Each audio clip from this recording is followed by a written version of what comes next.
Huwag mong isisi kay Mateo kung bakit hindi ko magawang tanggapin yung pagmamahal mo. Sa sobrang sama ng ugali mong yan, kahit kailan hindi ako magkakagusto sa katulad mo. At saka, yung ugali at pagmumukha mo hindi dapat pagkatiwalaan. Ganon? Lakas talaga ng loob mo dahil sa lalaking to, no? Ito bang pinagmamalaki mo, ha? Pwes itong bagay sa kanya. Alam mo, tanda, isa ka pa eh. Masyado kang pakailamero. Naaalibadbaran na ako sa itsura mo. Tingnan mo nga yung sarili mo. Ang dumi-dumi mo. Pareho ka lang ng mga inililigpit mo dito eh. Mabaho, marumi, katulad ng mga basura. Maniwala po kayo sa akin. Alam ng Diyos na hindi ko magagawa magnakaw. Nagtatrabaho po ako ng marangal para sa pamilya ko. Maawa na po kayo. Huwag niyo po akong tanggalin sa trabaho. Kailangan ko po ang trabahong ito. Alam mo kung anong tinutukoy ko. Isa kang sinungaling at gustong-gusto kong pilipitin at hilahin yung dila mo. Kaya bago pa mangyari yun, mas mabuti pang magsabi ka na lamang ng katotohanan, iho. Taon 2000, Maynila. Maagang umalis ng bahay ang mag-amang sina Mang Rene at ang anak niyang panganay na si Mateo upang pumunta sa bukid. Namulat sa simpleng buhay ang kanilang pamilya. Pagsasaka ang kanilang pangunahing ikinabubuhay. Habang abala sa pagbubungkal ng lupa ang mag-ama sa ilalim ng tirik na init ng araw, ay biglang napatigil si Mang Rene at hinawakan nito ang kanyang dibdib. Tay, ayos lang po ba kayo? May masakit po ba sa inyo? Wala anak. Ayos lang ako. Nahilo lang ako sa sobrang init at medyo pagod na. Sigurado po ba kayo, Tay? Magpahinga po muna kayo. Ako na lang po tatapos nito. Sige anak, mabuti pa nga siguro. Ipahinga ko na lang muna ito. Iinom lang muna ako ng tubig. Medyo nanunuyo na rin ang lalamunan ko eh. Papalakad pa lamang si Mang Rene papunta sa kubo para kumuha ng maiinom na tubig, nang bigla na lang itong humandusay sa lupa at nahirapang huminga.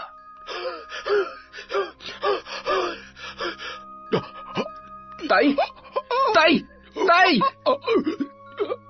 Natatarantang itinayo at inalalayan ni Mateo ang kanyang ama at dinala na sa kubo. Pinaupo niya yon at isinandal ng maayos. Nagmamadali siyang kumuha ng isang basong tubig at ipinainom yon sa kanyang ama. Nang makainom na si Mang Rene, kahit papaano ay medyo umayos naman ang kanyang pakiramdam. Tay, ano po bang nararamdaman ninyo? Ay, sumikip ang dibdib ko at medyo nahirapan akong huminga. Pero huwag ka mag-alala, anak. Ayos na ako. Kailangan ko lamang ng kaunting pahinga. Tatay naman eh. Sabi ko naman po sa inyo, wag na muna kayong pumunta dito sa bukid eh. Kaya ko naman mag-isang gawain dito. Doon na lamang po kayo sa bahay. Nagkakaedad na kayo't humihina na ang katawan nyo. Kailangan nyo na rin po talaga magpahinga sa pagtatrabaho. Ano ka ba naman, anak? Kailangan nating kumayod hanggat may lakas at kaya pa. Kailangan nating makapag-ipon para sa pag-aaral ninyo. Magkokolehiyo ka na sa susunod na pasukan, kaya dapat ay magdoble kayod tayo. Tay, wag nyo na pong intindihin yun. Ang intindihin nyo yung kalusugan nyo. Mas mahihirapan po tayo kung magkakasakit pa kayo. Mabuti pa, ihatid ko na muna kayo sa bahay para makapagpahinga na kayo na maayos. Matapos ihatid ang kanyang ama, ay bumalik na uli si Mateo sa bukid para tapusin ang naiwang trabaho. Dapit hapon na nang makauwi ng bahay ang binata. Nadatnan niya ang kanyang ama na noon ay inuubo. Ang kanyang ina naman ay naglalaga ng dahon ng lagundi.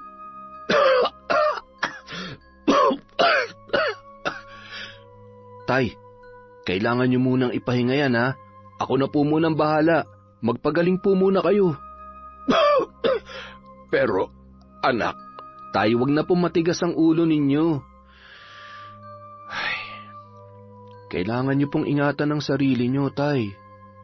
Hindi man naging madali para kay Mateo na mag-isang gawin ang trabaho sa bukid, kinakaya niya yon para masigurong makapagpapahinga ng maayos ang kanyang ama.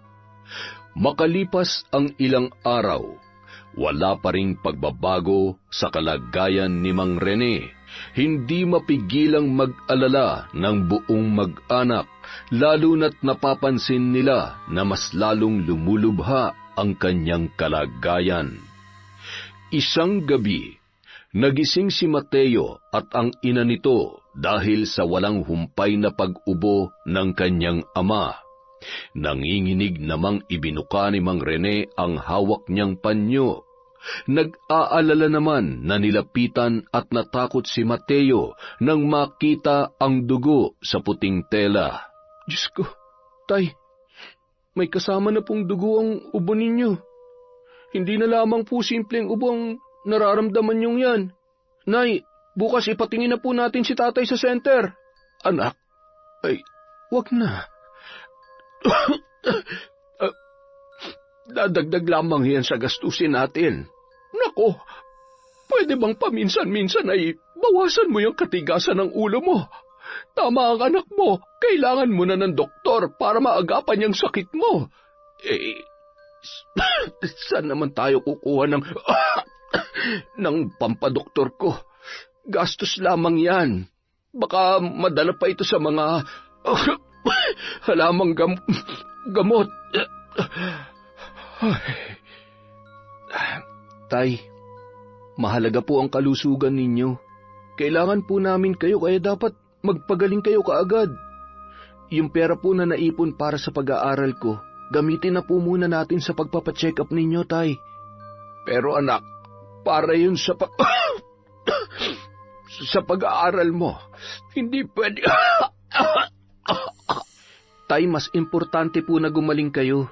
Yung pag-aaral, makakapaghintay naman yan. Kahit anong oras pwede kong balikan yan, Tay. May punto ang anak mo, Rene. Sige na, matulog na tayo at bukas ay maaga tayong aalis para hindi na natin kailangang makipag-unahan sa pila. Kinaumagahan, maaga silang gumising. Ang ina at ang bunsong kapatid ni Mateo ang sasama sa kanilang ama sa pagpapagamot, habang si Mateo naman ay ipagpapatuloy ang pagtatrabaho sa bukid. Nay, eto po yung pera na pampacheck up ni tatay. Mag-iingat po ay sa biyahe, ha? Sige anak, salamat. Ikaw nang bahala dito sa bahay, ha? Isara mo na lamang ng maayos. Kumain ka rin muna bago ka pumunta sa bukid. Huwag magpapatuyo ng pawis at baka ikaw naman ang magkasakit. Napabuntong hininga na lamang si Mateo habang nakatanaw sa malayo. Hindi mawala sa kanya ang mag-alala sa kalagayan ng kanyang ama. Sa kasamaang palad, malubhanga ang sakit ni Mang Rene. Ang mabilis na pagbagsak ng kanyang katawan, pag-ubo na may kasamang dugo at lagnat ay dahil sa sakit nitong tuberculosis.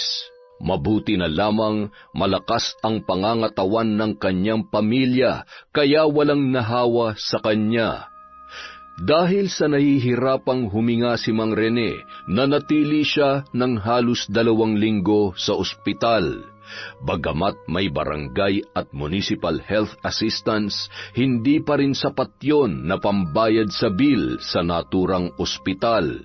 Gastos pamasahe, pagkain at gamot. Nagpabalik-balik pa sila dahil sa hindi pa rin bumubuting kalagayan ni Mang Rene. Sa loob ng 3 buwan lamang ay nabaon na sila sa utang. Hindi man ipinapahalata ng nanay ni Mateo ay ramdam niya ang pagkabalisa nito dahil sa kanilang kalagayan at pag-aalala sa kanyang asawa. Hindi sapat ang perang kinikita nila sa pagtatanim sa bukid, kaya nagdesisyon si Mateo na magtrabaho at makipagsapalaran sa Maynila. Bago siya umalis, dumaan muna siya ng ospital para magpaalam sa kanyang mga magulang. Sigurado ka ba, anak, na magtatrabaho ka sa malayo? Hindi ka ba mahihirapan doon? Tay, kailangan po para may pangbayad tayo sa pagpapagamot at makabayad tayo sa mga utang natin. Ipagpapaliban ko na muna ang pag-aaral. Hayaan nyo, Tay, pag gumaling na po kayo at nakapag-ipon ako, mag-aaral po ulit ako. Tutuparin ko ang pangarap natin. Hindi ko po kayo bibiguin. Gusto ko, kasama kayo ni Nanay sa pag-abot ng pangarap ko, kaya kailangan nyo pong magpagaling, Tay. Ay, sige anak. Basta, mag-iingat ka doon. Huwag mong kalimutan na tumawag sa amin, ha? Balitaan mo agad kami pagka nakakuha ka na ng trabaho. Kung hindi sana ako nagkasakit ay hindi mo sana kailangan na. Niyakap na lamang niya ang kanyang ama ng mahigpit, pati na rin ang kanyang ina bago siya umalis. Hindi mapigilan ni Mateo na tumulo ang kanyang luha. Bumiyahe ng mag-isa at susunduin siya ni Gaspar, na kakilala ng pinsan ni Mateo na taga Maynila, na siya ring tutulong sa kanya na makapasok sa trabaho. Pagkababa ng bus ay agad naman niyang tinawagan ang kanyang sundo na ilang minuto na ring naghihintay sa kanya. Sa tulong ng lalaki, nakapag-apply si Mateo sa kumpanya na pinagtatrabahuhan nito bilang isang call center agent.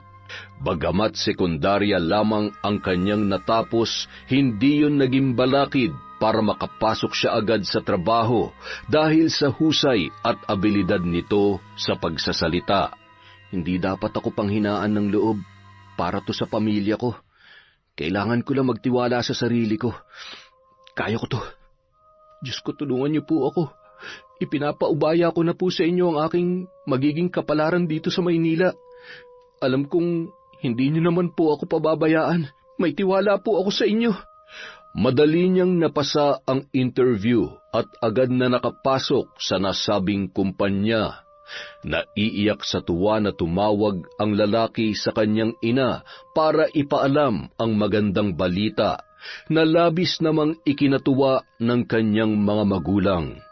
Salamat naman sa Diyos. Basta mag-iingat ka dyan at huwag mong pababayaan ang sarili mo, ha? Opo, Nay. Kayo rin po dyan, ha? Sabihin niyo po kay tatay, magpagaling na siya.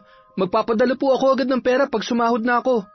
Laking pasasalamat ni Mateo kay Gaspar sa lahat ng tulong nito sa kanya. Pansamantalang nanirahan muna siya sa bahay ng lalaking naging malapit niya ring kaibigan. Isang gabi, hindi makatulog si Mateo dahil sa hindi niya maipaliwanag na dahilan.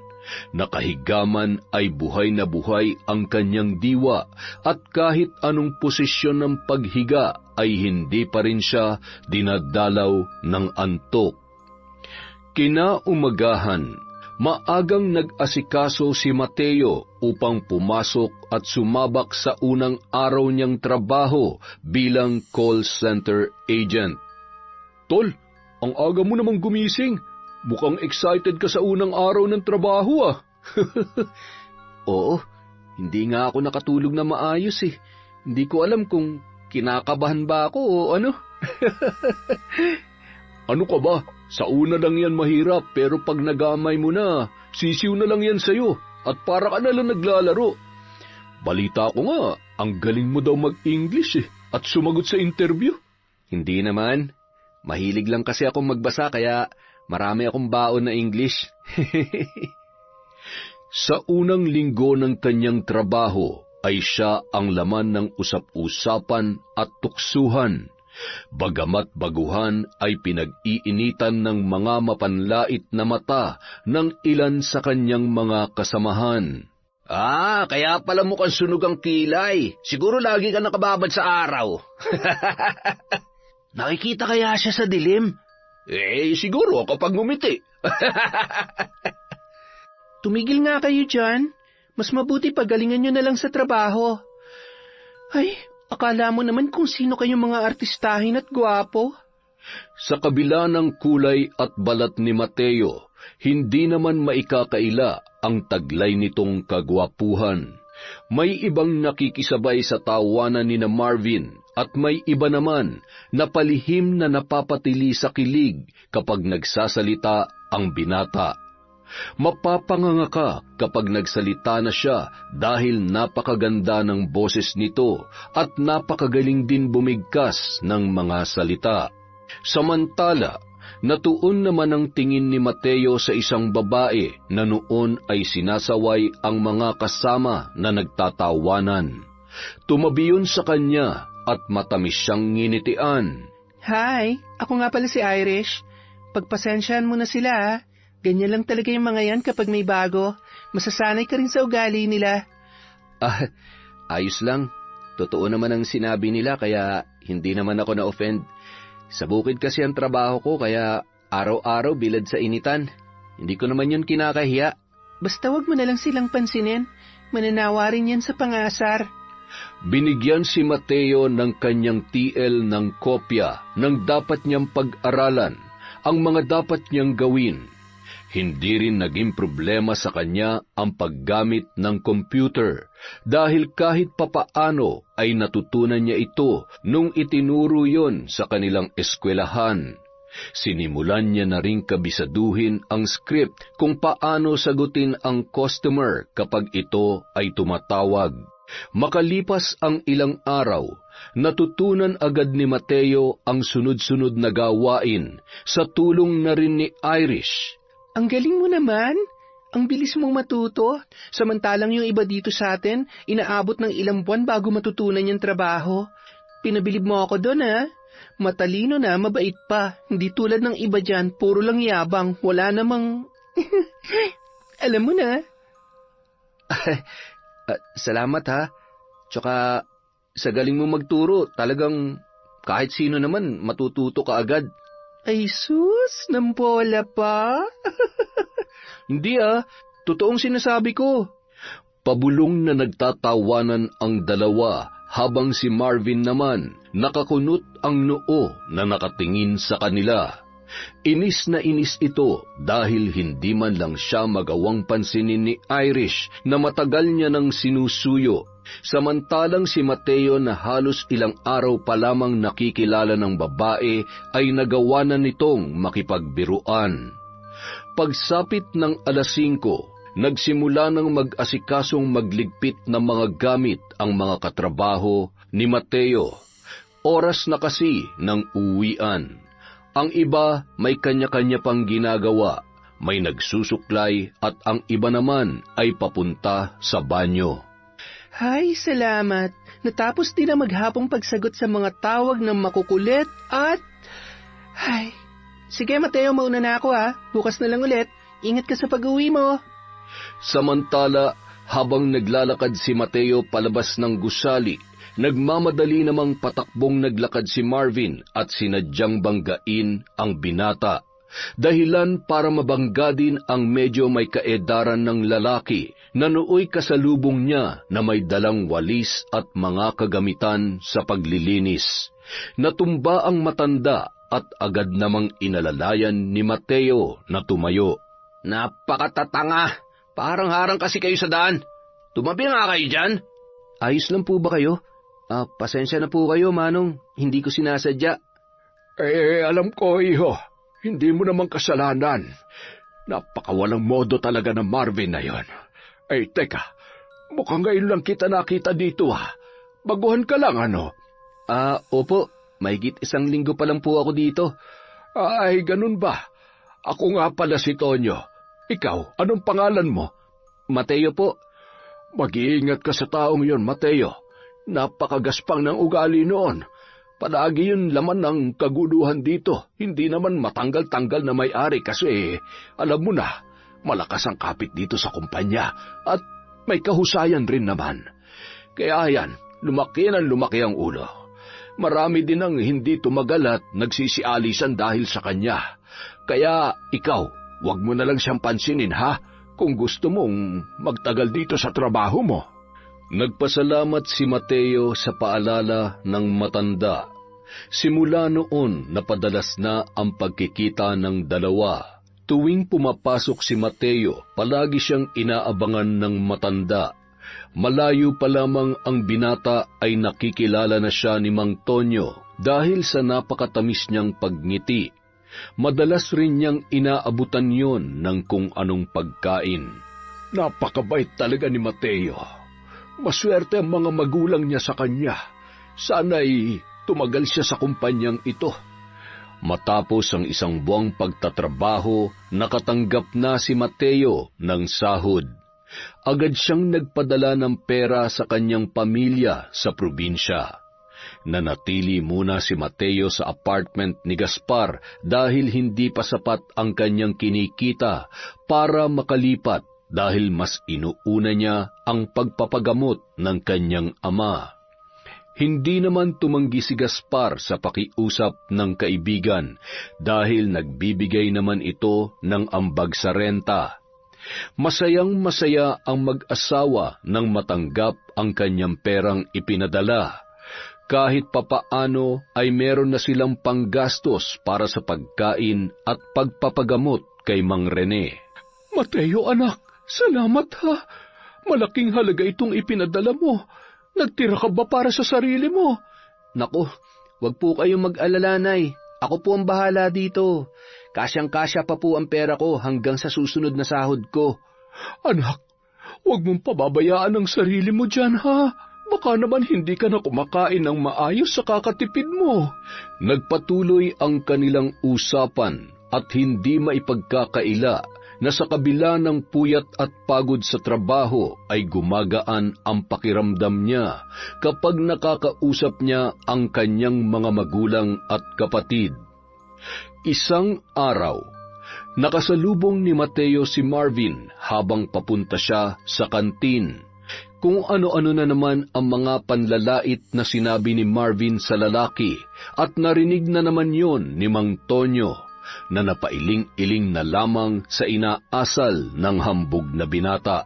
Grabe na talaga ang ugali ng lalaking yon. Pasalamat siya at mabait si Mateo kaya hindi siya pinapatulan. Nagtitimpi lamang ako sa mga bastosang ugaling katulad mo. Ay nako, makakahanap ka rin ng katapat mo, loko-loko. Pagdating ni Mateo sa loob ng opisina, nadatnan niya na nagkakagulo ang lahat. Nangingisay at naninigas ang panga ni Marvin. Kapansin-pansin din ang paninigas ng kalahati ng kanyang katawan. Marvin, tol, ano nangyayari sa'yo? Ay, Diyos ko! Humingi kayo ng tulong! Dalhin natin siya sa klinik! Kanina hindi naman siya ganyan! Wala naman siyang sakit! Di kaya kinukulam siya? Kulam? Sino naman ang magkukulam dito sa atin? Oo, yung mga taga-probinsya. Hindi ba marami mangkukulam doon? O kaya mambabarang? Hoy, Mateo, tama ba ako? Nagkatinginan ang lahat at sabay-sabay na nilingon si Mateo. Pinagtanggol naman ni Irish ang lalaki sa kanyang mga kasamahan. Ano ba kayo? Hindi nga natin alam kung ano nangyayari kay Marvin. Malay natin kung may sakit lang talaga siya. Ay, dalhin niyo na yun sa klinik para may magawa kayong tama. Hindi yung kung ano-anong pinagsasasabi niyo dyan. Nang akmanang bubuksan ang pinto ng isa sa kanilang mga katrabaho para puntahan ang kanilang team leader, bigla namang nagsalita si Marvin at bumalik na sa dati ang kanyang bibig. Ano nangyayari sa akin? Oh, ano tawag niyo dyan?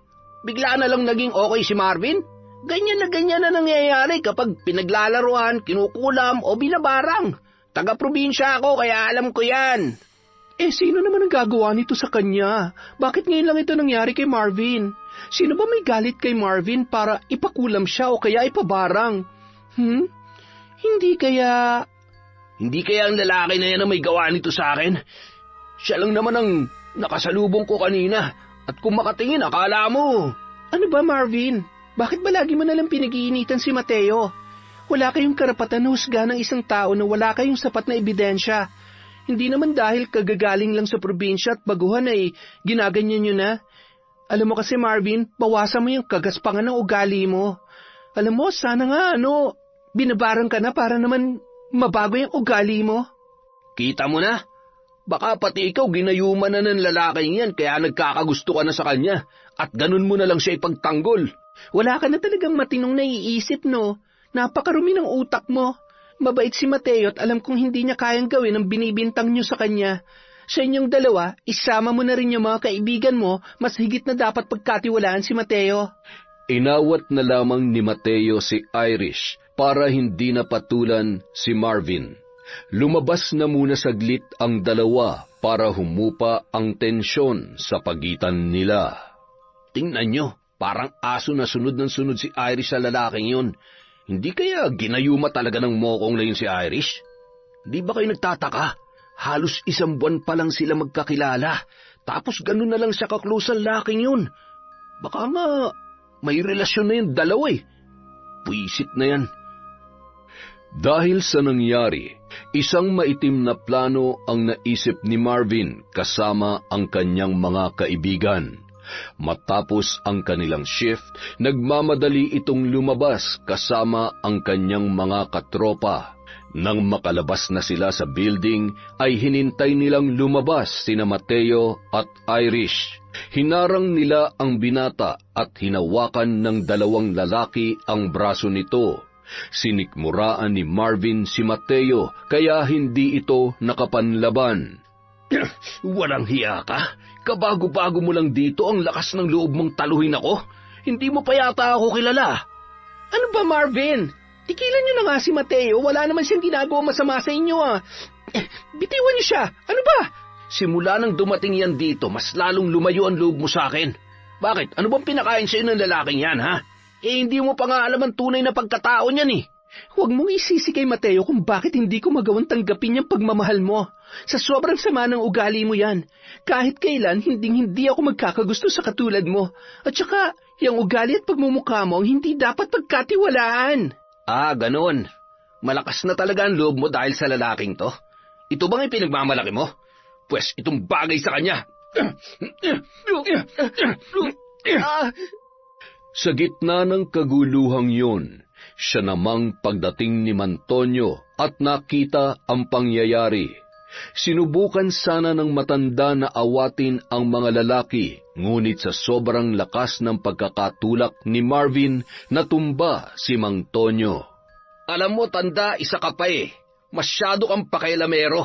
Masyado na ako naaalibadbaran sa itsura mo. Tingnan mo ay sarili mo. Ang dumi-dumi mo. Pareho ka lang ng mga inililigpit mo rito. Mabaho, marumi, katulad ng mga basura. Hindi na nakapagpigil pa si Mateo ng mga sandaling yun, lalo na nang pati ang janitor na si Mang Tonyo ay nadamay na sa pang-iinsulto ni Marvin. Nagpumiglas sa pagkakahawak ng 2 lalaki si Mateo at agad na sinugod si Marvin na napabulagta sa kalye sa lakas ng pagkakasuntok ni Mateo.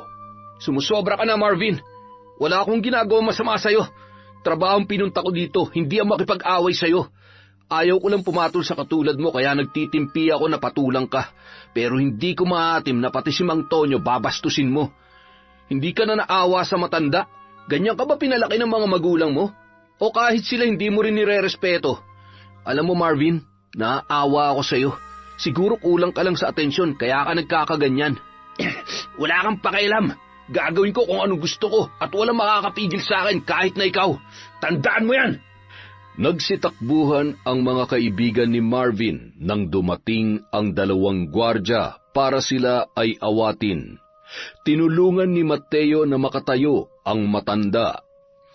Ayos lang po ba kayo, Mang Tonyo? May masakit po ba sa inyo? Salamat, Mateo. Napakasalbahe talaga ng lalaking yon. Dapat sa kanya ay maturuan ng leksyon. Tama po kayo, Mang Tonyo. Dapat putulan na ng sungay si Marvin habang maaga pa.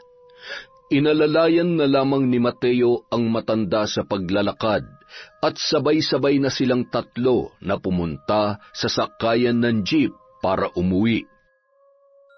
Kinaumagahan, tulad ng dati paharang-harang sa daan si Marvin, ngunit hindi na lamang ito pinansin ni Mateo. Tuloy-tuloy na lamang siya sa paglalakad habang gigil naman si Marvin dahil hindi ito pinatulan ng binata. Palagi kasi itong naghahanap ng away. Hindi buo ang araw niya kapag hindi nakakapang-asar, lalong-lalo na kay Mateo. Makalipas ang 2 buwan, napapadalas na ang pagsasabay nina Irish at Mateo kapag kumakain tuwing break time. Unti-unti nang nahuhulog ang loob nila sa isa't isa at makalipas ang ilang linggong panliligaw ni Mateo ay sinagot na siya ng babae. Hanggang isang araw, pagkatapos ng kanilang trabaho, nauna nang lumabas si Irish at nagpaiwan naman si Mateo sandali para tapusin ang kanyang ginagawa. Habang hinihintay ni Irish ang lalaki sa labas, ay siya namang pagdating ni Marvin. Hoy, ako bang hinihintay mo? Asa ka? Sino ka naman para pag-aksayahan ko ng panahon? Nagpatuloy sa pang-aasar si Marvin sa babae hanggang sa pinipilit na nitong sumama sa kanya si Irish. Mahigpit na hinawakan sa braso nito at nagpupumiglas naman ang dalaga. Nang makita ni Mateo ang ginagawa ng lalaki, ay tumakbo yun papunta sa kinaroroonan ng dalawa. Marvin, bitawan mong girlfriend ko! Ano? Boyfriend mo na yung taga-bundok na yan? Tama ang narinig mo, Marvin. Kami na ni Irish at simula ngayon, hindi mo na siya pwedeng lapitan o guluhin man lang. Kung hindi, ano ha? Sasaktan mo ako? Aba, ang tapang-tapang na ng probinsyanong to Hindi mo kilalang binabangga mo. Wala pang naglalakas loob na kumalaban sa akin dito, Mateo. Alam nila kung paano ako magalit at kung anong kaya kong gawin. Kaya ikaw, matuto kang ilugar ang sarili mo. Umalis na lamang ang magkasintahan at iniwan si Marvin na noon ay nakakuyom ang mga kamay habang naninigas ang bagang. Hindi pa tayo tapos, Mateo. Hindi mo maaagaw sa akin si Irish. Pagdating ni Mateo sa bahay, isang malungkot na balita naman ang kanyang natanggap nang tumawag ang kanyang ina. Doon lamang niya nalaman na mas lumala pa ang kondisyon ng kanyang ama. Nagkaroon ng komplikasyon ang sakit at kinakailangang maoperahan sa lalong madaling panahon. Nang sumunod na araw, habang nagpapahangin sa labas ng building si Mateo, ay sinundan naman siya ni Marvin. Nakatingin siya sa malayo at mababakas sa mukha nito ang bigat ng kanyang problema. Hoy, Mateo ang taga-bundok. Ano nangyari sa'yo, ha? Hiniwalayan ka na ba ni Irish? O baka naman natatakot ka na sa akin? Ha? Alam mo kasi, hanggat nandito ka, araw-araw magiging miserable ang buhay mo. Araw-araw, hindi tinatantanan ni Marvin si Mateo. Pinayuhan naman ni Mang Tonyo ang lalaki na kung maaari ay humanap na lamang ng ibang trabaho para makaiwas sa binata at malayo sa peligro ang kanyang buhay. Hindi po pwede, Mang Tonyo. Hindi naman po ako sigurado kung matatanggap ako agad sa ibang kumpanya. Kailangan na po maoperahan ng tatay ko, kaya titiisin ko na lang kahit ano pang sabihin niya. Naawa naman ang matanda sa sitwasyon ni Mateo. Napakabait na bata at mapagmahal sa pamilya. Hindi niya alam kung bakit hindi niya kayang tingnan na lamang na nahihirapan at inaapi ang binata. Kinaumagahan, nabulahaw ang masarap na pagtulog ni Marvin nang tumunog ang kanyang alarm clock. Halos ayaw pa nitong idilat ang kanyang mga mata dahil sa sobrang antok. Nang akmanang mag-uunat-unat siya ay naramdaman niyang hindi niya maitaas ang kanyang mga kamay. Dumilat ang lalaki at nanlaki ang mga mata nito nang makita ang kanyang sarili. Nananaginip ba ako? Bakit namamaga ang mga paa at kamay ko? Totoo ba ito? Ano nangyayari sa akin? Kinusot-kusot niya ang kanyang mga mata, baka sakaling namamalikmata lamang siya, at sa muli niyang pagdilat, bumalik sa normal ang kanyang katawan. Lalo siyang nabahala dahil hindi niya maipaliwanag kung ano ang nangyayari sa kanya. Sigurado ako na si Mateo may kagagawan nito. Simula nang dumating yung lalaki na yun, nagsimula na rin ang mga kakaibang nangyayari sa akin. Kaya malakas ang hinala ko na may sa demonyong lalaking yun. Humanda siya sa akin. Pagpasok niya sa trabaho, dumiretso agad siya sa lugar kung saan nakapaskil kung sino ang mga naging outstanding employee sa buwan na yon. Kampante siya na tulad ng dati, siya pa rin ang nangunguna sa lahat. Wala pang nakakahigit sa kanya, kaya kahit maraming natatanggap na reklamo tungkol sa kanya, ay hindi ito basta matanggal ng employer. Nadatnan niya na nagkukumpulan ang mga kasamahan at nagbubulong-bulungan pa ang mga yun. Tabi, paraan nga. Gusto kong makita ang pangalan ko. Sigurado nasa unahan na naman yan. Tiningnan siya ng mga kasamahan niya at nagtawanan na lamang. Nainis naman si Marvin sa nakakainsultong tawanan ng kanyang mga katrabaho. O bakit? Totoo naman ah. Simula nang pumasok ako dito, wala pang nakakatalo sa akin. Ako ang pinakamagaling na empleyado dito at lahat kayo walang binatbat. Hindi siya makapaniwala nang makita niya ang pangalan ni Mateo na nangunguna sa listahan. Napakuyom ang kanyang mga kamao habang tinititigan nito ang pangalan ng lalaki. Lalong tumindi ang kanyang galit na nararamdaman ng pagtawanan at asarin siya ng kanyang mga katrabaho. Sobrang napahiya ang binata sa mga pinagsasabi nito. Tarantadong Mateong yan. Lahat na lang yata balak agawin sa akin. May araw ka rin makita mo. Tingnan lang natin kung hindi ka pa umalis sa gagawin ko sa'yo. Nag-iisip ang lalaki kung paano niya tuluyang paaalisin si Mateo sa kumpanya. Samantala, walang pasok si Mateo at nagdesisyon siya na maghanap ng murang apartment na malapit sa kumpanyang kanyang pinagtatrabahuhan. Nagpatulong siya kay Irish dahil mas kabisado nito ang lugar na yun. Sa ilang oras na paghahanap ay nakakuha rin sila at sa araw ding yon ay lumipat na si Mateo. Matapos magbigay ng bayad sa uupahang bahay, yung sobrang pera ay itinabi niya para ipunin, para maipadala sa probinsya. Irish, salamat ha. Tara, kain tayo. Libre kita bilang bayad sa pagsama mo sa akin at sa pagtulong sa paglilipat ko. Ano ka ba? Hindi naman ako humihingi ng bayad. Para saan pang naging girlfriend mo ko at hindi kita tutulungan? Ikaw pa ba? Malakas ka sa akin eh. Salamat talaga ha. Napakaswerte ko naman ikaw ang naging girlfriend ko. Maganda na, matalino at mabait pa. Hindi matumbasan ang sayang nararamdaman ng dalawa nung araw na yun. Kinaumagahan, nagkasabay pa ang magkasintahan papasok sa gusali ng kanilang kumpanya. Masaya si Mateo at nanibago na hindi siya pinagtripan ni Marvin. Hinayaan lamang sila na dumaan at walang ginawang katarantaduhan sa kanila o kahit magparinig man lang. Ano yun? Pagod na ba o bumubuelo lang?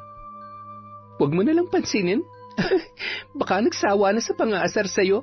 Kung araw-araw sana siyang ganyan, di tahimik ang mundo natin. Hay, sana naman natauhan na dahil wala naman siyang napapala sa pambubwisit sa atin.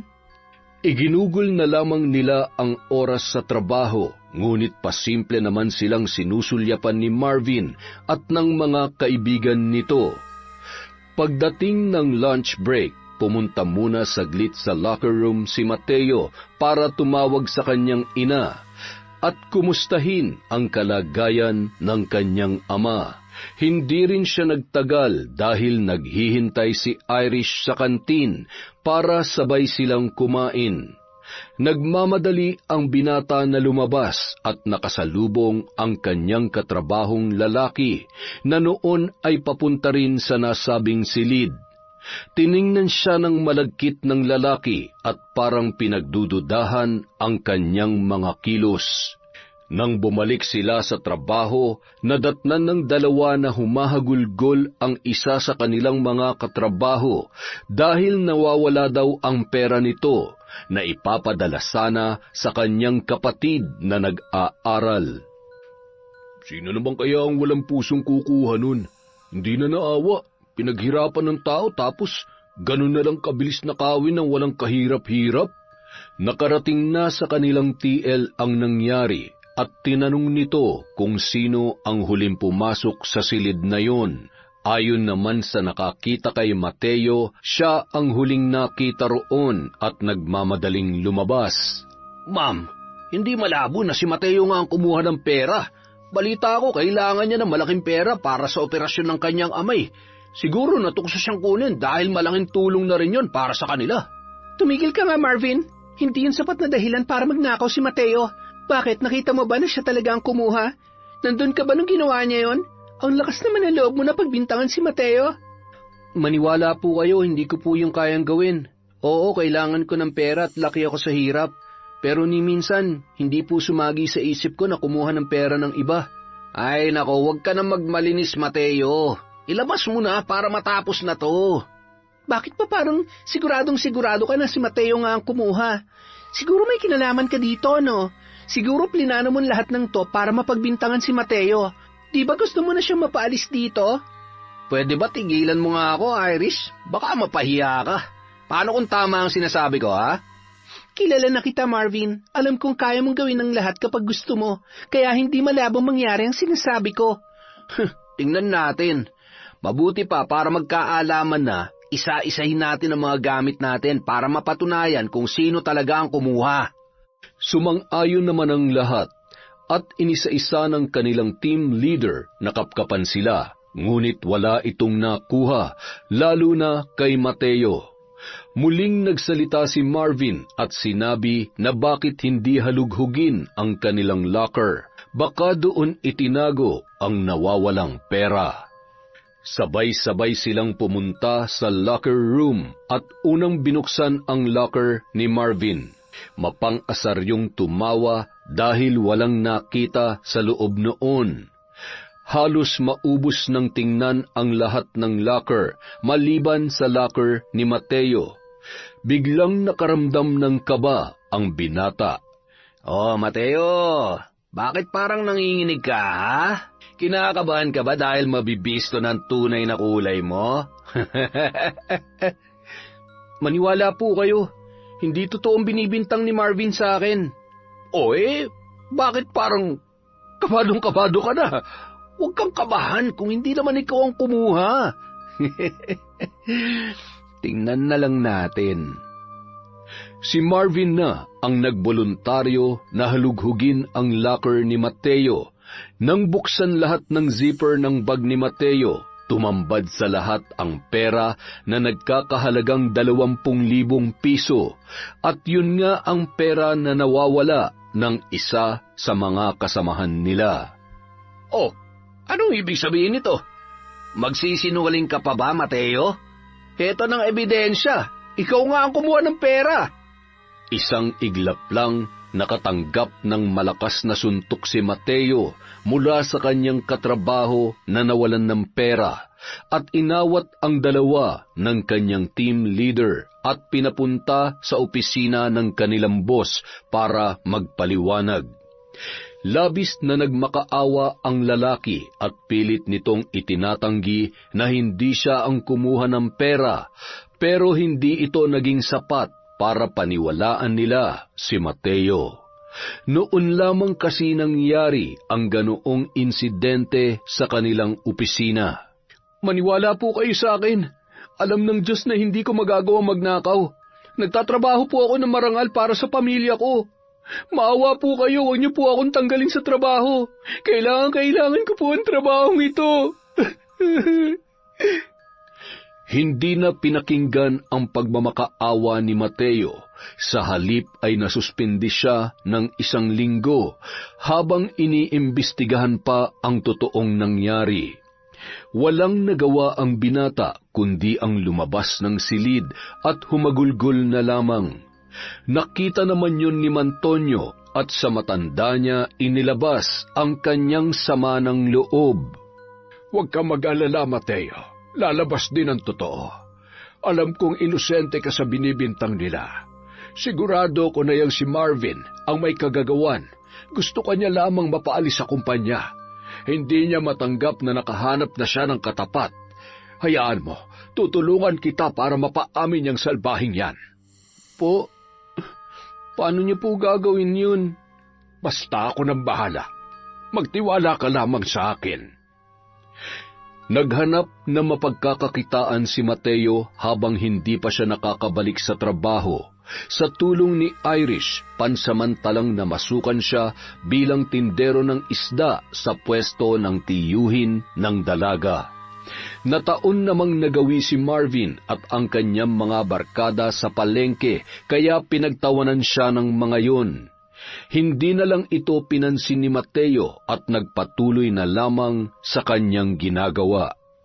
Kinagabihan, nagmamadaling umuwi ng bahay si Marvin galing sa bahay ng kanyang kaibigan dahil bigla ang sumama ang kanyang pakiramdam. Maaga itong nakatulog dahil sa iniindang sakit ng ulo.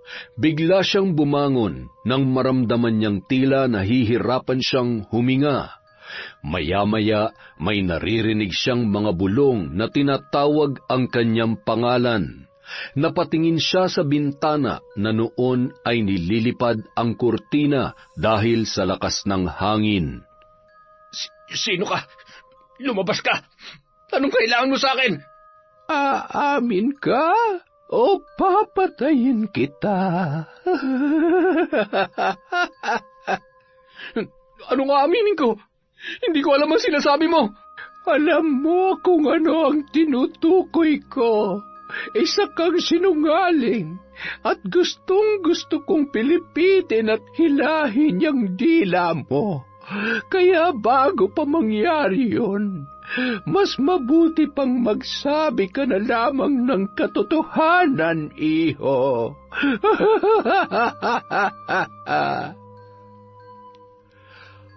Paulit-ulit na naririnig ni Marvin ang nakakatakot na tinig na yon. Nagpapalipat-lipat ang direksyong pinagmumulan sa kanyang magkabilang tainga. Habang nanginginig at sumisiksik naman sa sulok ng kanyang kwarto si Marvin. Unti-unting nararamdaman niya ang mga kamay na sumasakal sa kanyang leeg, dahilan para mahirapan siyang huminga. Nagising ang binata na basang-basa ng pawis at hangus na hangus. Ramdam niya pa rin ang sakit ng pagkakasakal. Nahawakan niya ang basang parte ng kanyang higaan at nang amuyin niya yon, tsaka niya lamang napagtanto na napaihina siya sa kanyang salawal. Naiiritang bumangon ang binata para magpalit ng pambabang kasuotan at ibabad ang sapin ng kanyang kama. Kinaumagahan, pinagmasdan niya ang kanyang sarili sa salamin. Nanlaki ang kanyang mga mata nang makita ang pasa sa kanyang leeg. Doon niya na siguro na lahat ng nangyari ng gabing yon ay hindi panaginip lamang. Hanggang sa pagpasok niya sa trabaho ay naririnig pa rin niya ang nakakatakot na tinig ng matandang babae. May mga pagkakataon na mag-isa siyang nagsasalita at napagkakamalan siyang baliw ng mga kaibigan at katrabaho niya. Oo na, aamin na ako. Tigilan mo na ako. Patahimikin mo na ako. Oo na, kasalanan ko na. Ako na may pakalanan lahat. Naiinis lang ako sa lalaking yun at galit na galit ako sa kanya. At yun lang ang paraan para mapalis ko siya dito. Oh, inuusig na yata ng konsensya si Marvin. Umaamin na sa kanyang kasalanan. Iba talagang maningil ang karma. Ay, kawawa naman si Mateo.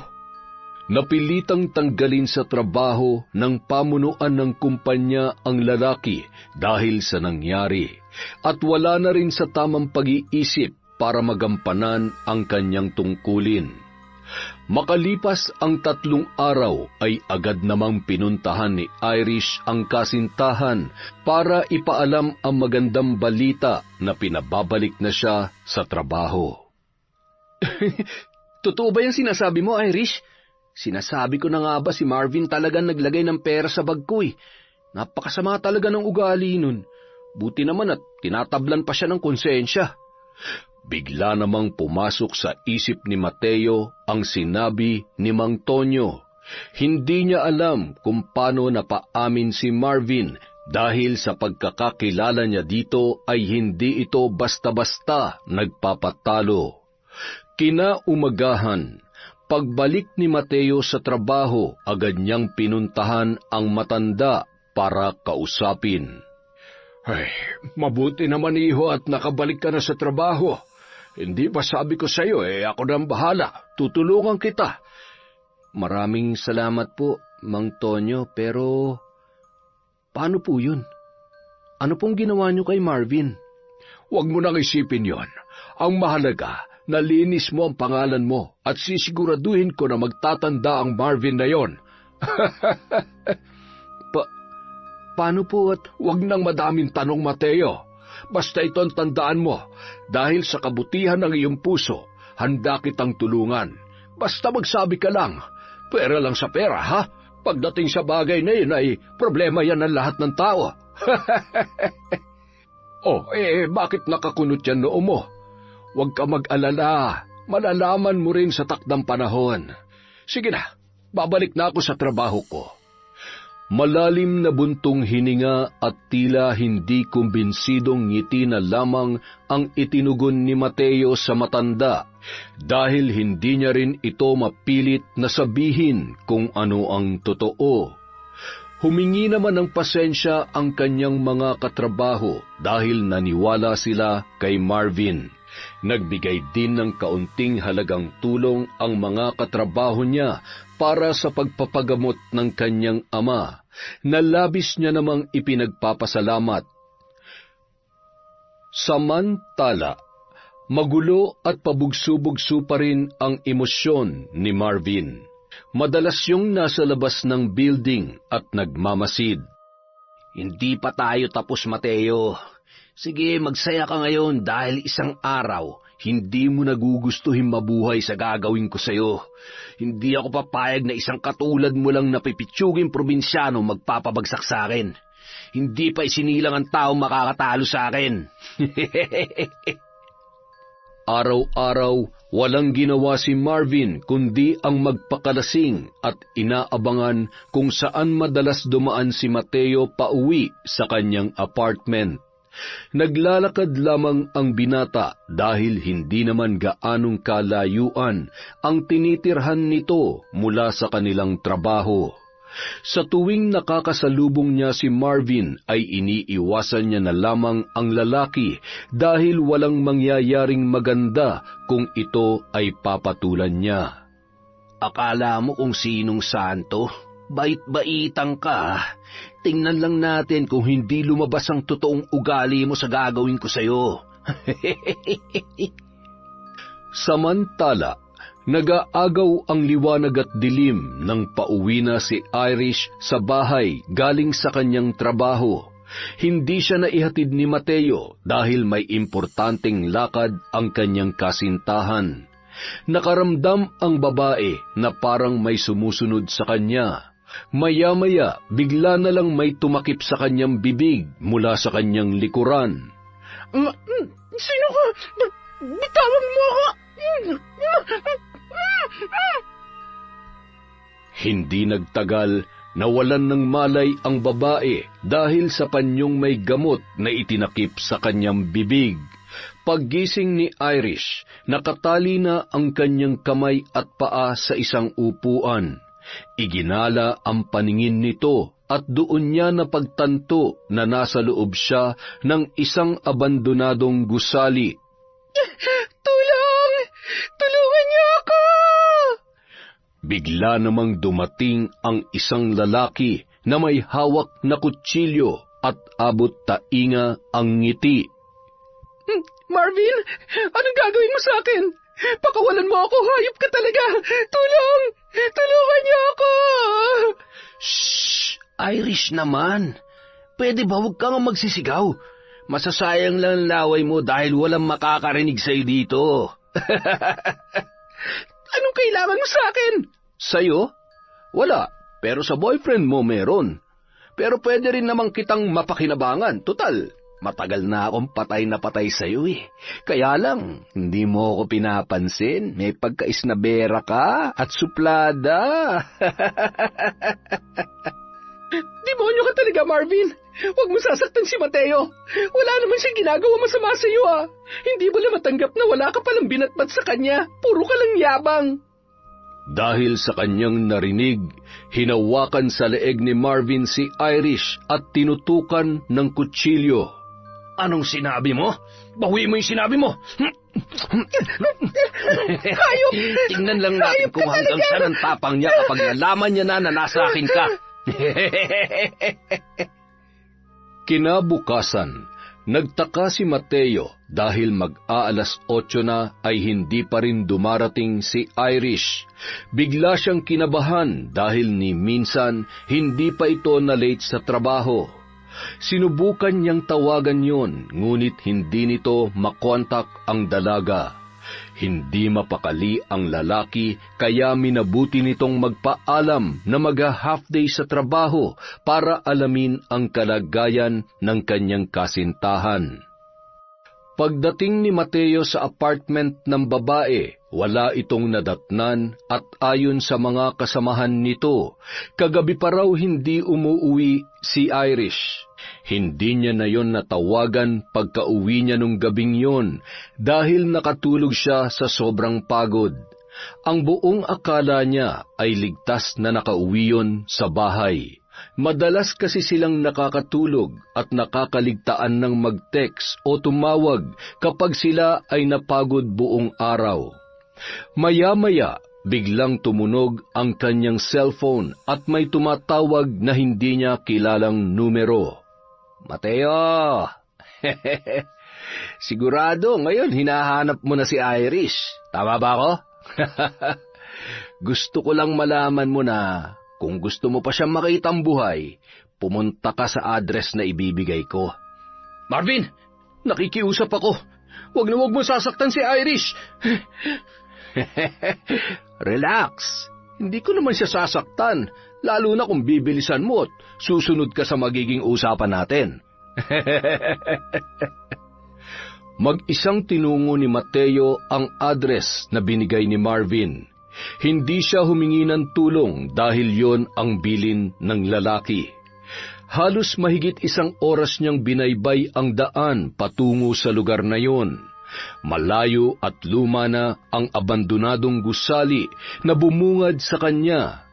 Pagkapasok niya ay agad naman siyang sinalubong ng nakangising si Marvin. Nasaan si Irish? Sumunod ako sa usapan natin kaya magaling. Ganyan dapat. Masunurin ka naman pala eh. Pakawalan mo na si Irish. Ako naman ang kailangan mo, di ba? Huwag mo na siyang idamay. Huwag kang mag-alala. Pakakawalan ko naman yung syota mo. Kaya lang, parang gusto ko munang tikman eh. Demonyo ka. Huwag mong gagalawin si Irish. Kung hindi, ano? Papatayin mo ako?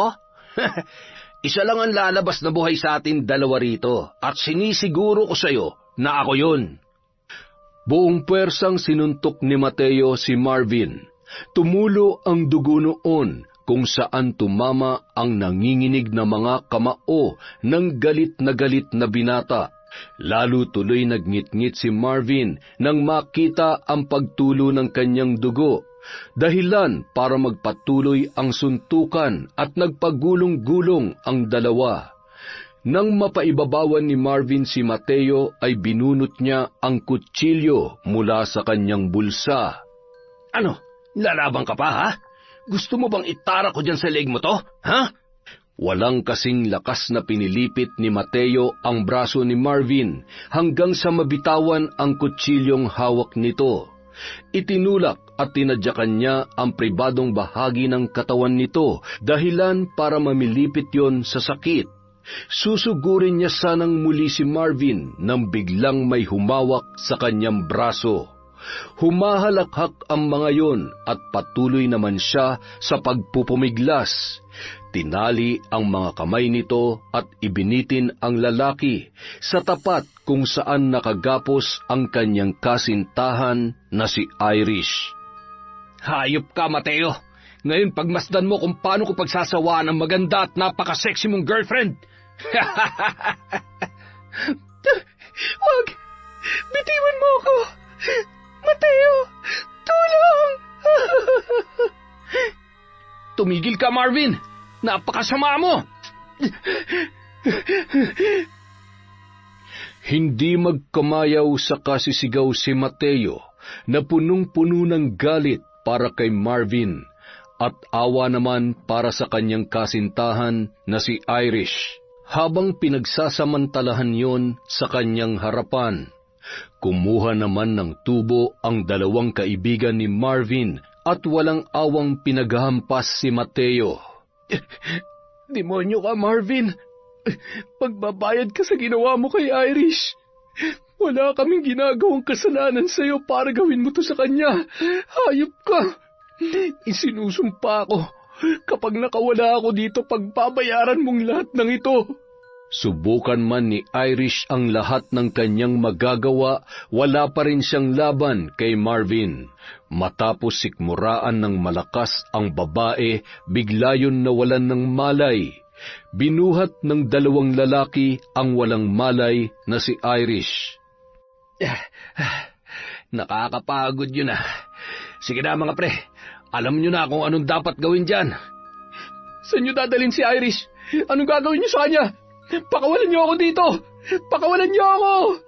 Sa ginagawang pagpupumiglas ni Mateo ay unti-unti namang naputol ang lubid na nakatali sa kanyang kamay. Kasabay ng kanyang pagbagsak ay dinampot niya ang isang tubo at diretsyong ipinukpok sa likod ni Marvin. Bahagyang nagdilim ang paningin ng lalaki at nang makapa ang kanyang balisong, ay walang pakundangan niyang pinagsasaksak si Mateo. Nang makitang duguan na ang lalaki, ay walang kasing bilis tumakbo papaalis si Martin. Halos gumapang naman si Mateo sa maalikabok at mabuhanging semento habang lumalabas sa gusaling yun para humingi ng tulong. Unti-unti nang umiikot ang kanyang paningin sa dami ng dugo na nawala sa kanya, ngunit pinilit niyang makalabas hanggang sa makarating sa kalsada bago yon nawalan ng malay. Nang magising ang lalaki, inilibot niya ang kanyang paningin sa isang munting bahay at nabuhayan siya nang makita ang isang pamilyar na muka na marahang ngumiti nang makitang siya ay nagkamalay na. Mang Tonyo? Ako nga, Mateo. Salamat naman at nagising ka na. Ano pong ginagawa ko dito? Paanong nawala ang mga sugat ko? Ay, hindi na importante pa kung paano. Ligtas ka na, yun ang mahalaga. Nandito ka sa bahay namin. Mabutit ang apo ko nakakita sa iyo sa kalsada, kaya nailigtas ka. Kung nagkataon ay baka... Ay, walang awa may gawa nito sa iyo. Mang Tonyo? Si Irish po. Nasaan po si Irish? Si Irish? Kasama mo rin siya? Ay sus Mariosep, hindi namin siya nakita. Sino bang halangang kaluluwang may gawa nito? Si Marvin na naman ba? Opo. Gusto niya akong patayin. Hayop siya. Pinagsamantalahan niya si Irish habang nakagapos ako sa harapan niya. Wala akong nagawa. Hindi ko na iligtas ang babaeng mahal ko. Sinasabi ko na nga ba, walang ibang gagawa nito sa iyo kundi si Marvin. Sana iligtas si Irish at hindi siya. Ay, sagad na ang kademonyohan ng lalaking yon.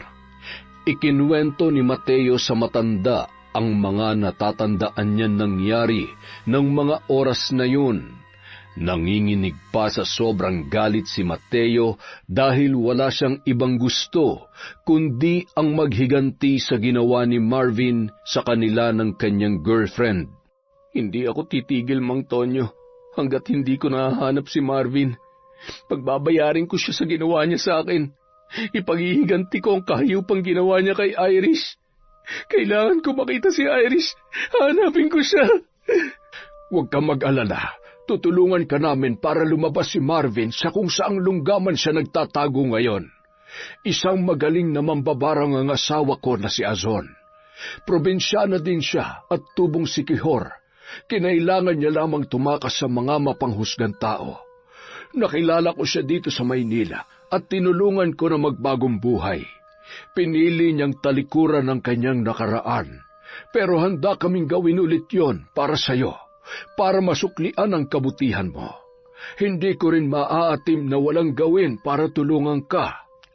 Isang takas na mambabarang mula sa probinsya ng Sikihor matapos pagbantaan ang kanyang buhay dahil sinisisi siya sa mga sunod-sunod na pagkamatay ng mga tao sa isang baryo kung saan yun nakatira. Nang araw na yun ay pinili niyang iwan ang kanyang nag-iisang anak na babae at ang kanyang apo sa lalaking inaasahan niyang poprotekta sa mga yun, sa malulupit na mga tao. Ibig niyo pong sabihin, may kinalaman po kayo sa nangyari kay Marvin nung nakaraan at kung bakit siya napilitang umamin sa ginawa niya? Oo, iho. Tinakot ko lang siya para magtanda. At ayun, gusto ko lang din na linisin ang pangalan mo at makabalik ka agad sa trabaho. Matagal na ako nagtitimpi tuwing sinasaktan at minamaliit niya ako. At para na rin sa ibang empleyado na hindi rin tumagal dahil sa sama ng ugali ng Marvin na yon. Sa pagkakataong ito, napatunayan ko na kulang pa ang ginawa namin para putulin ang sungay niya. Lumipas ang ilang mga araw, wala pa ring balita si Mateo tungkol kina Irish at Marvin. Sinubukan niya rin na humingi ng tulong sa pulis pero hanggang ngayon wala pa ring nasasagap na impormasyon ang lalaki. Ito na po ang tamang pagkakataon na gawin ang ating plano. Ito lang ang tanging paraan para mailigtas ko sa kamay niya si Irish at singilin siya sa lahat ng mga kasalanan niya. Inasikaso na ng asawa ni Mang Tonyo na si Aling Azon ang mga gagamitin nila sa ritual. Kumuha siya ng kandilang itim sabay sinindihan at kinuha niya rin ang manikang kulay itim. Iho, anong gusto mong mangyari sa lalaking yon? Lahat ng iyong sasambitin ay siyang mangyayari sa kanya. Gusto kong mamaga at magkasugat-sugat ang bibig niya. Umurong ang kanyang dila nang sa gayon wala nang mapanlait na salita ang lumabas sa bibig niya. Mamilipit sa sakit ng kanyang ulo at usigin siya ng kanyang konsensya hanggang sa hindi niya na makayanan. Gusto ko masiraan siya ng bait. Yan ang nararapat sa taong katulad niya. Gusto ko maghirap siya sa natitirang oras niya dito sa mundo. Habang hawak ni Aling Azon ang kamay ni Mateo, nagsimula ng umusal ng orasyon ang matandang babae. Sa kabilang dako naman, halos mabingi si Mateo sa lakas ng hangin na umiihip sa lugar na kanilang kinaroroonan. Sumisigaw at hawak ang kanyang ulo at pilit na tinatakpan ang kanyang tainga upang pigilan ang mga boses na kanyang naririnig. Sa pamamagitan ng aking itim na kapangyarihan, inuutos ko na dinggin ang kahilingan ng lalaking ito. Lahat ng namutawi sa kanyang bibig laban sa Marvin na yon ay mangyayari. Magbabayad ka, Marvin. Matitikman mo ang bagsik ng aking paghihiganti. Mararanasan mo kung anong sakit ang naramdaman ko sa ginawa mo sa akin. Isinusumpa ko yan.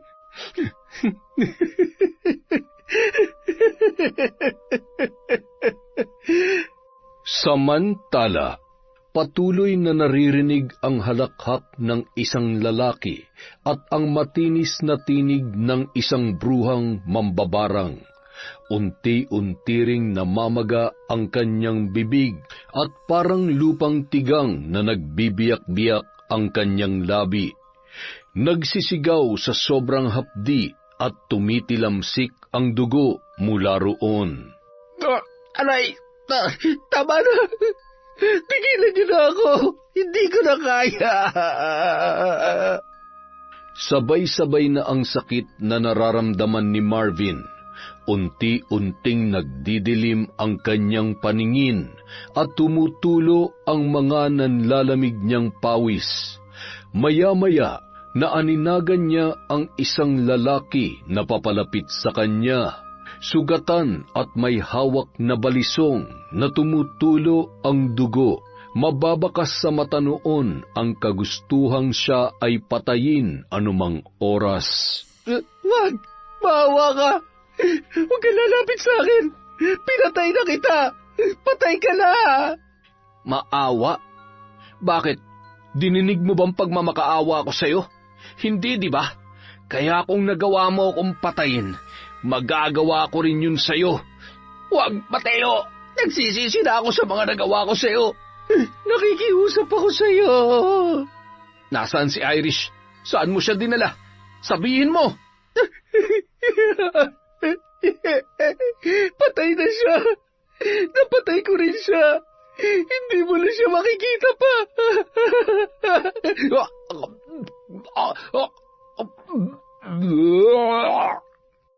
Hawak ni Marvin ang kanyang leeg na animoy tinutusok ng karayom.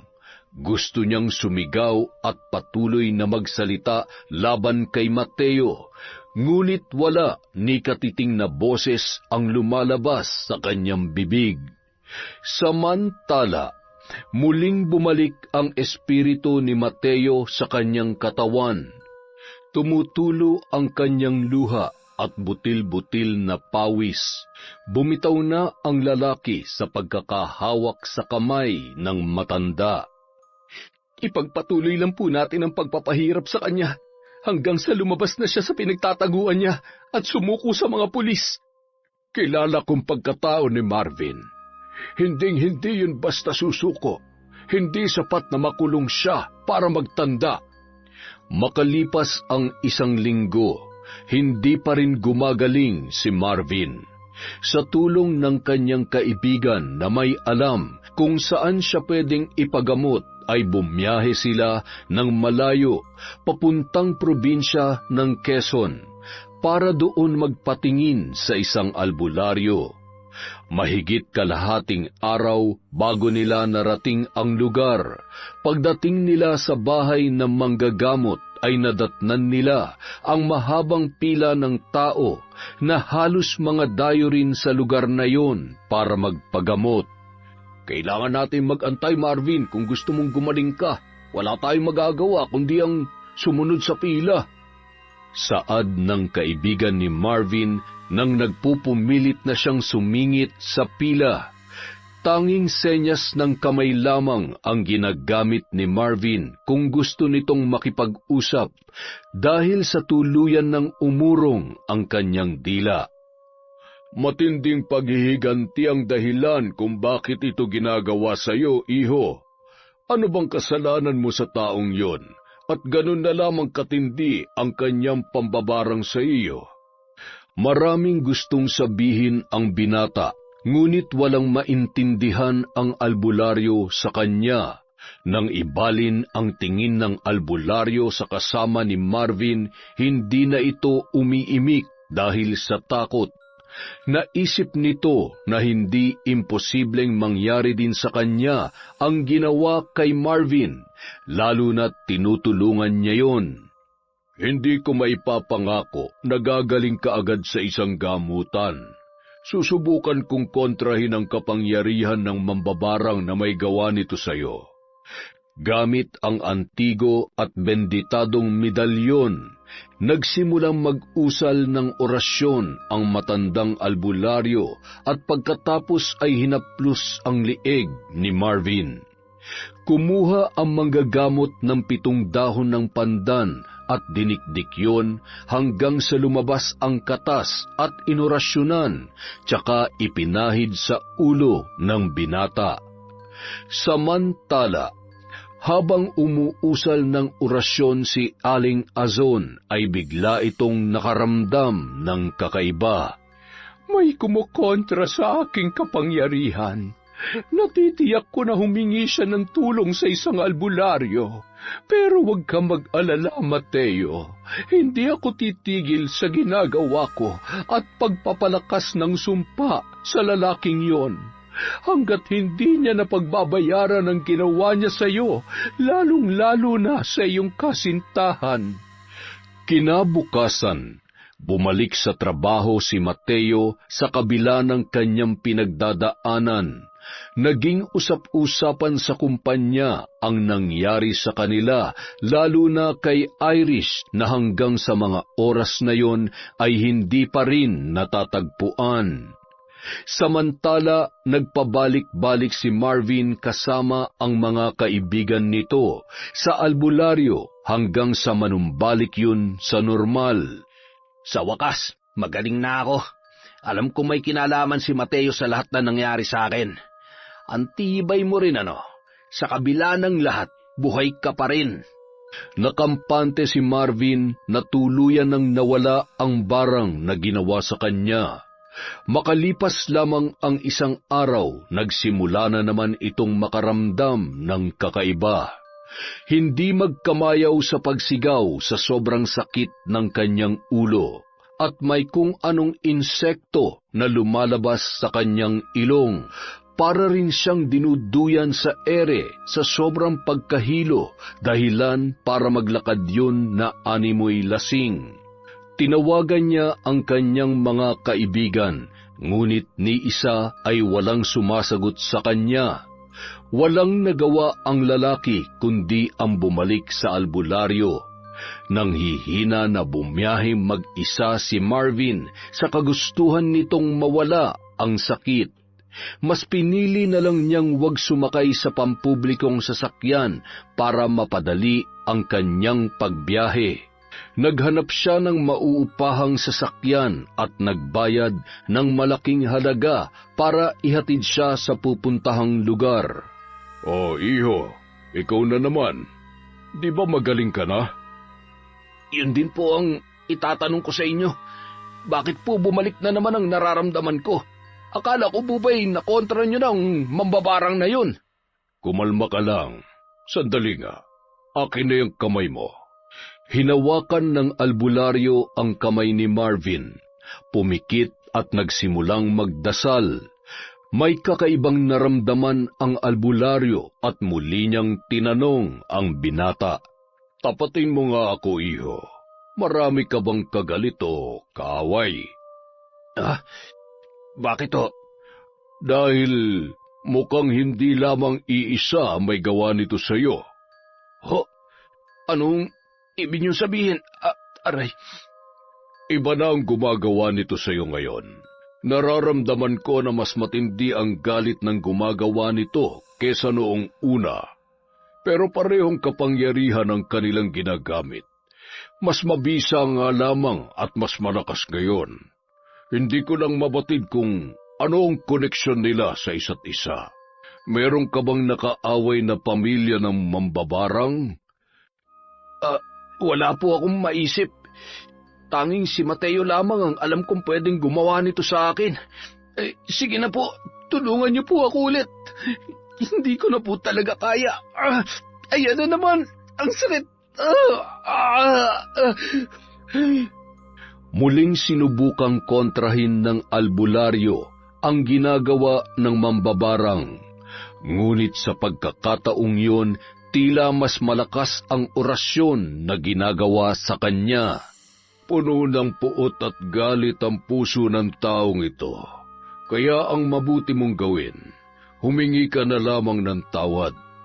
Kapatawaran ng taong ito ang tanging makakapigil sa kanya. Kung hindi niya bibigyan ng puwang sa kanyang puso ang pagpapatawad, kamatayan mo lamang ang magpapatahimik sa taong ito. Kamatayan?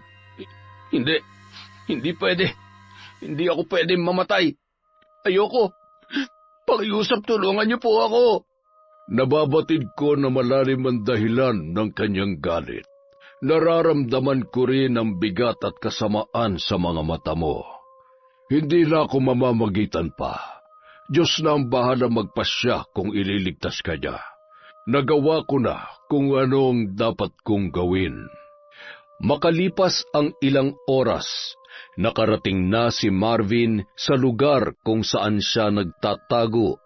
Nagulat na lamang ito nang biglang magsidatingan ang mga pulis.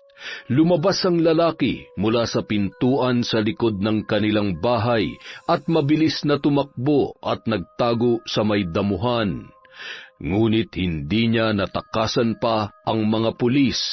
Nahuli siya ng mga yon at agad na pinusasan. Bitawan niyo ako. Wala akong kasalanan. Pakawalan niyo ako. Samantala, nakarating naman ang magandang balita kay Mateo. Agad niya itong pinaalam kay Mang Tonyo. Nadatnan ng lalaki na muling nagsasagawa ng ritual si Aling Azon. Aling Azon, huwag niyo na pong ituloy yan. Huwag niyo na po siyang patayin. Sapat na po na makita kong nakakulong si Marvin. Sa rehas niya pagbabayaran ng mga kasalanan niya. Sisiguruhin ko mabubulok siya sa bilangguan. Hinding-hindi na siya makakatakas sa mga kasalanan niya. At hindi na nga itinuloy ng matanda ang ginagawa niyang ritual dahil sa kahilingan ng binata. Tumayo na lamang ito at niyakap ang lalaki. Napakabuti ng puso mo. Nanaig pa rin ang awa kesa sa paghihiganti. Tulad ng ikinukwento sa akin ng aking asawa, tunay na napakabusilak ng iyong kalooban. Sana'y pagpalain ka ng Diyos sa iyong kabutihan. Kung lahat ng tao sa mundo ay katulad mo, marahil ay payapa at pantay-pantay sana ang pagtrato sa lahat. Diyos na po ang bahala sa kanila. Ipinauubaya ko na po sa kanyang lahat. Makalipas ang ilang sandali, agad na pinuntahan ni Mateo si Marvin sa kulungan. Hindi ko nga alam. Bakit bang kulit mo? Mukha ba akong hanapan ng nawawalan tao? Kung ako sa'yo, tanggapin mo na lang na tuluyan na siyang mawawala sa'yo. Hayop ka talaga. Ayaw ko na sanang magkasala pa ng dahil sa'yo. Pero sagad na ako, Marvin. Kapag hindi ko nahanap si Irish, humanda ka sa akin. Samantala, nang malapit nang sumapit ang gabi, bigla na lamang sumigaw at namimilipit sa sakit ng ulo at tiyan si Marvin. Ilang sandali pa ay sumiksik na naman yon sa ilalim ng kanyang higaan na animoy takot na takot. Nandito ka na naman! Tigilan mo na ako! Ayaw ko na marinig ang boses mo! Lumayo ka! Lumayo ka sa akin! Naghagalpakan ng tawa ang mga kasamahan nito. Nababatid nila na nababaliw na ang lalaki. Halos napapadalas ang ganoong eksena at umabot na sa puntong inuuntog na ni Marvin ang ulo niya sa pader, dahilan para tumulo ang dugo mula sa kanyang noo. Dugo! Dugo! Umalis ka dyan! Huwag kayo maingay! Nandyan na naman siya! Nandyan na naman siya! Papatayin niya tayo, kung kaya huwag kayo maingay, kundi madadamay kayo. Kailangan na natin magtago. Halika kayo, bilis! Kapag nanahimik naman yon ay nakatitig lamang sa isang direksyon habang nginangat-ngat ang sarili niyang kuko. Isang araw, habang sabay-sabay na kumakain ang mga preso, biglang nabaling ang atensyon ng lahat nang tumayo sa taas ng lamesa si Marvin na may hawak na tinidor. May naririnig na naman na tinig ang lalaki na inuutusan siyang kitlin ang kanyang sarili. Walang pag-aatubiling tinarak niya ang tinidor sa kanyang leeg, sabay na tumba at tumilamsik ang dugo habang nagsisigawan naman ang mga naroroon. Nangisa iyon habang bumubulwak ang dugo sa nakangiwi niyang bibig. Nakarating kay Mateo ang nangyari kay Marvin at agad niyang pinuntahan ang mag-asawa. Humahangos pa itong nakarating sa bahay ng matatanda. Mang Tonyo? Aling Azon? Oh, Mateo, bakit humihingal ka? May problema ba? Si Marvin po, pumanaw na. Meron po ba kayong kinalaman sa nangyari sa kanya? Di po ba ang usapan natin, sa kulungan na lang po natin siya pagbabayarin? Ano? Wala kaming alam sa sinasabi mo, iho. Kung ganun, hindi po kayo? Sino? Palaisipan sa lalaki ang nangyari kay Marvin. Habang naglalakad siya papaalis ng bahay ng mag-asawa, napatigil si Mateo nang biglang may nagsalita mula sa kanyang likuran at bigla siyang napalingon. Tapos na! Irish? Ha? Ang tagal kitang hinanap. Saan ka ba nanggaling? Tinapos ka na. Anong ibig mong sabihin? Anong tinapos mo na? Pinatay ko na siya. Pinatay ko na ang hayop na lalaking yun. Kamatayan niya lang ang tanging kabayaran sa kahayupang ginawa niya sa akin. Masunog sana sa impyerno ang kaluluwa niya. Ano? Ibig mong sabihin, ikaw? Ikaw ang may kagagawan noon sa kanya? Tubong sikihor din si Irish. Natutunan ng babae ang paggamit ng itim na kapangyarihan mula sa kanyang ina nung siya ay nagdadalaga pa lamang. Dahil sa kahayupan at pambababoy na ginawa sa kanya ni Marvin, ay napilitan siyang gamitin yon upang makapaghiganti. Patawarin mo ko, Irish, kung hindi kita nailigtas sa hayop na yon. Patawarin mo ko kung nasira ang buhay mo dahil sa akin. Patawad.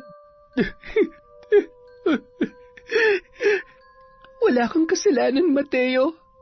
Halang lang talaga ang kaluluwa ng lalaking yon. Kaya dapat lang namamatay siya. Teka, bakit ngayon ka lang nagpakita? Saan ka ba nagtago? Alam mo bang araw-araw pumupunta ako sa apartment mo? Sinubukan kitang hanapin sa tiyo mo pero hindi niya rin alam kung nasaan ka. Nung gabing mapagsamantalahan si Irish, mayroong nakakita at tumulong sa kanya. Kaya ito nakaligtas sa kamatayan. Pinili ng babae na huwag magpakita para makapaghiganti. Siniguro niya na magpapakita lamang siyang muli kapag tapos na ang plano niyang pagpatay kay Marvin. Bumalik muli sa bahay ng dalawang matanda si Mateo kasama si Irish para ibalita kay Mang Tonyo na buhay pa ang dalaga. Habang papalapit sila sa bahay ng mag-asawa, biglang kinabahan si Irish sa hindi nito malaman na dahilan. Oh, bakit Irish? Napahinto ka. Masama bang pakiramdam mo? Nang makarating ang dalawa sa bahay ni Mang Tonyo, natuwa ang matanda nang makita si Irish na buong akala nila ay patay na. Habang nag-uusap ang tatlo, bigla namang lumabas si Aling Azon at pinakilala ni Mang Tonyo ang asawa sa dalaga. Nang hawakan ni Irish ang kamay nito para magmano sa matanda, nanlaki ang mata ni Aling Azon nang makita ang balat sa kamay ng dalaga. Apo ko! Apo! Ikaw nga ba yan? Ano? Si Iris yan. Paano nangyaring apo mo si Iris? Yang balat sa kamay niya. Pareho kaming mayroon. Tandayan na lahi ng isang mambabarang. Tingnan nyo, magkatulad kami. Wala na po si nanay. Patay na po siya. Si tatay naman po ay iniwan kami dahil hindi po siya sang-ayon sa ginagawa ni nanay. Nagkaroon po ng malubhang sakit si nanay dahil hindi niya po tinalikuran ng itim na kapangyarihan. Natalo po siya ng isang manggagaway. Dahilan po kung bakit siya namatay. Itinago ko po ang libreto at nangako na iingatan ko po yon. Hindi ko inakalang tuluyan kong yayakapin ang itim na kapangyarihan. Hindi ko nga po ata matatakasan ng kung anong itinakda ng tadhana. Nasa dugo po talaga natin ang pagiging mambabarang. Patawarin mo ko, Apo. Napabayaan ko kayo. Patawad kung hindi ko kayo naprotektahan ng nanay mo. Mahal na mahal po kayo ni Nanay, Lola.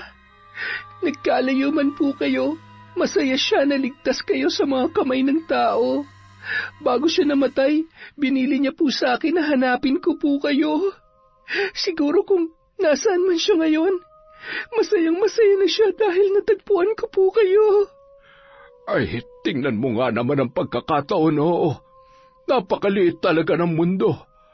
Ang matagal ko nang kilala na mabait na dalaga ay apo pala ng babaeng pinakamamahal ko. Habang kinukwento ni Irish ang nangyari sa kanya at kung paano siya nakipagsapalaran sa Maynila, hindi mapigilan ng babae na umiyak habang nakayakap sa kanyang lola. Mabuti na lamang at kinupkup siya ng kapatid ng kanyang ama na tumulong sa kanya upang makapag-aral at magkaroon ng trabaho. Magsimula tayong muli, Irish. Kakalimutan natin ang pait na nangyari sa buhay natin, lalo na sa'yo. Pilitin mo maghilom ang sugat ng iyong puso para makalaya na ang iyong sarili sa pait at puot. Sa kabila ng pinagdaanan mo, handa pa rin kitang tanggapin. Tatanggapin kita ng buong buo.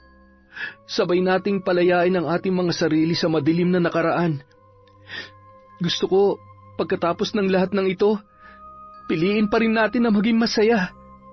Muli silang bumalik sa trabaho at ipinagpatuloy ang buhay. Nailipat ni Irish ng maayos na tirahan ang kanyang Lola Azon at ang asawa nitong si Mang Tonyo. Samantala, masaya namang ibinalita ng ina ni Mateo ang matagumpay na operasyon ng ama nito na labis ipinagpapasalamat ng binata. Umuwi sa probinsya si Mateo kasama si Irish para magbakasyon at dalawin ang kanyang pamilya. Masayang ipinakilala ng lalaki si Irish sa kanyang mga magulang at kapatid bilang kasintahan at malugod namang tinanggap ng pamilya ang mabait at magandang dalaga. Salamat, anak, dahil hindi mo kami pinabayaan. Maraming salamat din sa iyo, iha, sa mga tulong na binigay mo sa anak ko. Tay, may maganda rin akong balita sa inyo. Mag-aaral na po ako ulit. At nagbalik na nga sa pag-aaral si Mateo. Nakiusap siya sa kanyang employer na ayusin ang kanyang schedule sa trabaho para may oras siya sa kanyang pag-aaral. Sa pagsisikap ng lalaki at sa tulong na rin ni Irish, nagawa niyang pagsabayin ang trabaho at pag-aaral. Makalipas ang 4 na taon, nakagraduate na sa kolehiyo si Mateo. Nanatili pa rin siya sa kumpanyang pinagtatrabahuhan. Dahil sa pinakita nitong kasipagan at dedikasyon, hindi naglaon ay napromote ito bilang supervisor. Nakapag-ipon at nakapagpatayo ng malaking bahay sa probinsya. Mas lalong tumibay ang relasyon ni Mateo at Irish hanggang sa nagpakasal na ang dalawa sa simbahan at kasalukuyang naninirahan pa rin sa Maynila kasama ang kanilang mga anak. Yon! Ang gaganda ng mga kwento natin, no? maraming salamat po at hindi kayo nagsasawa sa suporta, sa panonood, sa pakikinig. Anyway, ano pa bang sasabihin ko? Pag-shoutout na nga lang tayo. Shoutout! Simulan po natin! Kay Lira Luna. Hi, Idol. Hi po kay Juju Hes6 TV from Bahrain. Hi kay Lent TV from Saudi Arabia. Hello po kay Alanger Grosel. Hi kay Skyfox TV at kay Ana Maria Lanza. Maraming salamat po sa pakikinig at pagsuporta sa Kwentong Enteng.